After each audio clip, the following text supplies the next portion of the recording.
worked diligently on the investigation of criminal attempts to interfere in the administration of Georgia's 2020 presidential election.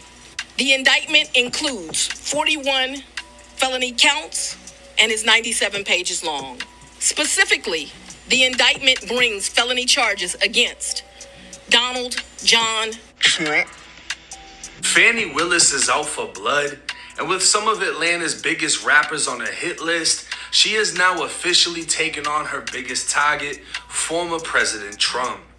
Just one of 19 people within the 41-count indictment, Trump is joined by another notable name, Rudy Giuliani, the former mayor of New York City who changed the face of New York from the desolate war zone it once was. Trump alone is facing 13 counts within the indictment, ranging from violating Georgia's Rico Act to multiple counts of conspiracy to commit forgery, false statements, and writings. Quick question, can you clarify in Georgia the mandatory minimum when it comes to RICO charges, whether it's servable by probation or how that might play out?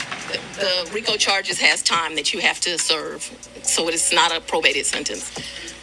The alleged enterprise is Trump's political team, who are now being labeled a criminal organization after apparently refusing to accept Trump lost the Georgia election and unlawfully changed the outcome. The grand jury issued arrest warrants for those who are charged. I am giving the defendants the opportunity to voluntarily surrender no later than noon on Friday, the 25th day of August, 2023. But this long list of trumped-up charges comes only 1 week after Trump allegedly exposed some mystery in Fani's history. They say there's a young woman, a young racist in Atlanta. She's a racist.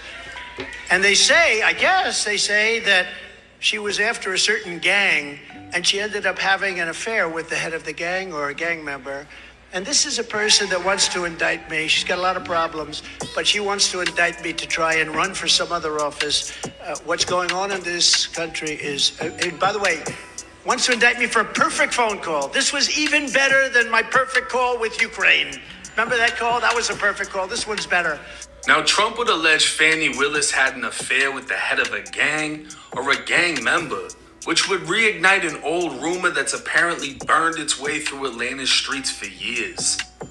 Fani Willis has become known across the nation after the YSL indictment was announced, targeting one of Atlanta's biggest rap superstars, Young Thug.